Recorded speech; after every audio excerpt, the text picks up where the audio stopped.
अश्विनी मास के कृष्ण पक्ष की इंद्र एकादशी की कथा करो। आपने अच्छा लगे तो लाइक और सब्सक्राइब जरूर करजो। पितृपक्ष अर्थात अश्विनी मास के कृष्ण पक्ष की एकादशी को इंद्र एकादशी कहलाती है। अन्य एकादशियों के व्रत के पुण्य से जो व्रत करने वाले को सर्व सुख और अंत में मोक्ष की प्राप्ति होती है, परंतु इस एकादशी का व्रत करने वाले को तो 7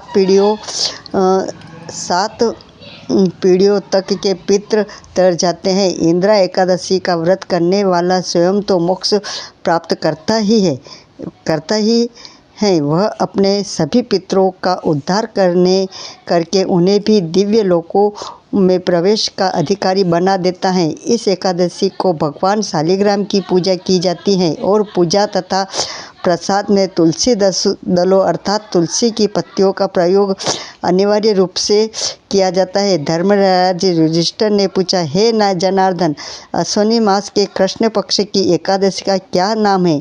इसके व्रत की विधि और फल क्या है? सो कृपा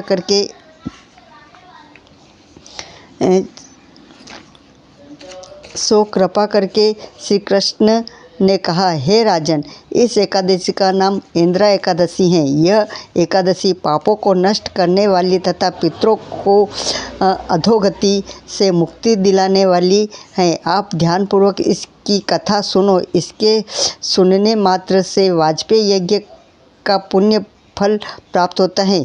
सतयुग में महिष्मती नाम की नगरी में इंद्रसेन नाम का एक प्रजापति राजा धर्म पूर्वक अपनी प्रजा का पालन करते हुए शासन करता था। वह राजा पुत्रों, पात्रों और धन धान्य से संपूर्ण तथा विष्णु का परम भक्त था। एक दिन जब राजा अपनी सभा में बैठा था तो आकाश मार्ग से महर्षि नारद उसकी सभा में आए। राजा उसको देखते ही हाथ जोड़कर खड़ा हो गया और विधि पूर्वक आसन व अर्घ्य दिया। सुख से बैठकर नारद मुनि ने राजा से पूछा, हे राजन, आपके 7 अंग कुशल पूर्वक तो है, तुम्हारी बुद्धि धर्म में और तुम्हारा मन विष्णु भक्ति में तो रहता है। देवर्षि नारद की बात सुनकर राजा ने कहा, हे देवर्षि, आपकी कृपा से मेरे राज्य में सब कुशल हैं तथा मेरे यहाँ यज्ञ कर्मादि सुकृत हो रहे हैं। आप कृपा करके आप अपने आगमन का कारण कहिए। तब नारद जी कहने लगे, हे राजन, आप आश्चर्य देने वाले मेरे वचनों को सुनो। मैं एक समय ब्रह्मलोक में यमलोक को गया। वहाँ श्रद्धापूर्वक यमराज से पूजित होकर मैंने धर्मशील और सत्यवान धर्मराजा की प्रशंसा की। उसी यमराज की सभा में महान ज्ञानी और धर्मात्मा तुम्हारे पिता को एकादशी का व्रत भंग होने के कारण देखा। उन्होंने जो संदेश दिया है वह तो तुमसे कहता हूँ। तुम्हारे पिता ने कहलवाया है कि पूर्व जन्म में कोई विघ्न हो जाने के कारण मैं यमलोक में रह रहा हूँ। हे पुत्र, यदि तुम इंद्र एकादशी का व्रत मेरे नियमित करो तो मुझको स्वर्ग की प्राप्ति हो जाती है। तब राजा कहने लगा, हे देवर्षि, आप इस व्रत की विधि समझे मुझसे कहिए।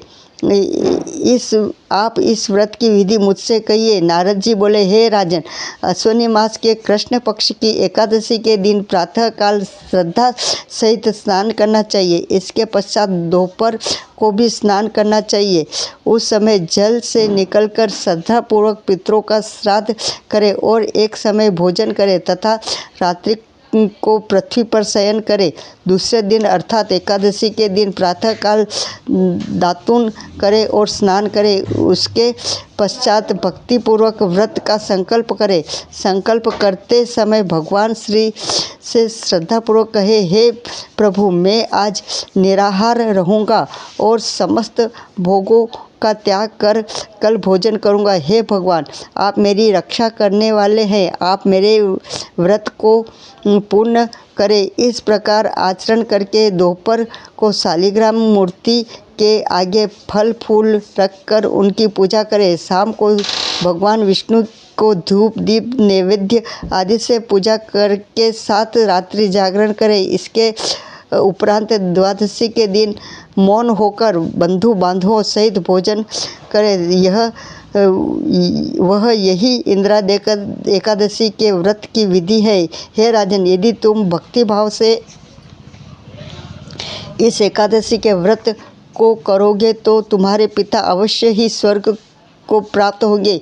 देवर्षि नारद जी राजा को यह उपदेश देकर अंतर्ध्यान हो गए। राजा ने इंदिरा एकादशी के आने पर बंधु बांधवों और दरबारियों सहित इस व्रत को किया। व्रत के प्रभाव से आकाश में पुष्पों की वर्षा होने हुई और राजा का पिता यमलोक से गरुड़ पर चढ़कर स्वर्ग को गया।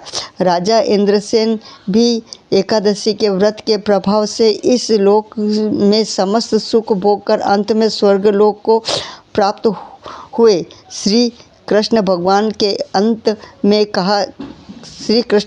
ने अंत में कहा है, धर्मराज युधिष्ठिर, यही इंदिरा एकादशी का महत्व है। इस कथा के पढ़ने व सुनने मात्र से ही समस्त पाप नष्ट हो जाते हैं और अंत में स्वर्गलोक की प्राप्ति होती है। श्री इंदिरा एकादशी महारानी माता की जय।